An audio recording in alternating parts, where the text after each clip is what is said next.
અંકલેશ્વરમાં મોદીનગર વિસ્તાર નજીક બે મોટરસાયકલ વચ્ચે ફિલ્મી દ્રશ્યો જેવો અકસ્માત સર્જાયો હતો। એક બાઇક સવાર રસ્તો ક્રોસ કરતા સામેથી આવી રહેલા બાઇક ચાલકે ધડાકાભેર અકસ્માત સર્જ્યો હતો।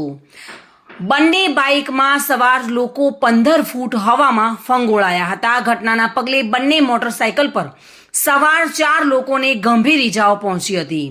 આ અકસ્માતના સીસીટીવી સામે આવ્યા છે। અંકલેશ્વર શહેરના વસ્તુપૂજન રેસિડેન્સીમાં રહેતા પપ્પુ માંગીલાલ સુથાર પોતાના પરિવાર સાથે રહે છે।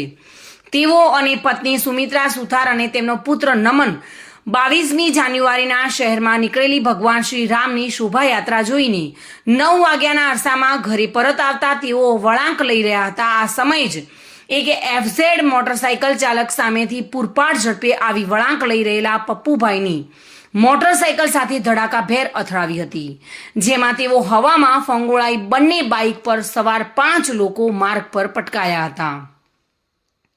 અકસ્માતમાં બંને બાઇકનો ખુરદો બોલી ગયો હતો। અકસ્માત સર્જાતા પપ્પુભાઈ, તેમની પત્ની સુમિત્રાબેન અને પુત્ર નમન માર્ગ પર જ બેભાન થઈ ગયા હતા, જ્યારે એફઝેડ બાઇક સવાર અને તેની પાછળ સવાર ઈસમને પણ ગંભીર ઈજાઓ પહોંચતા 108 એમ્બ્યુલન્સ વાન મારફતે તાત્કાલિક સારવાર અર્થે ખસેડવામાં આવ્યા હતા, જેમાં પપ્પુભાઈ, તેમના પત્ની સુમિત્રાબેન અને પુત્ર નમનને વધુ સારવાર અર્થે તેમના મોટાભાઈ દ્વારા બરોડામાં ખાનગી હોસ્પિટલમાં આઈસીયુ વિભાગમાં ખસેડવામાં આવ્યા છે। આ મામલે પપ્પુભાઈના મોટાભાઈ કિશન માંગીલાલ સુથારે અંકલેશ્વર શહેર એ ડિવિઝનમાં એફઝેડ મોટરસાયકલ ચાલક વિરુદ્ધ ફરિયાદ નોંધાવતા પોલીસે તપાસ હાથ ધરી છે।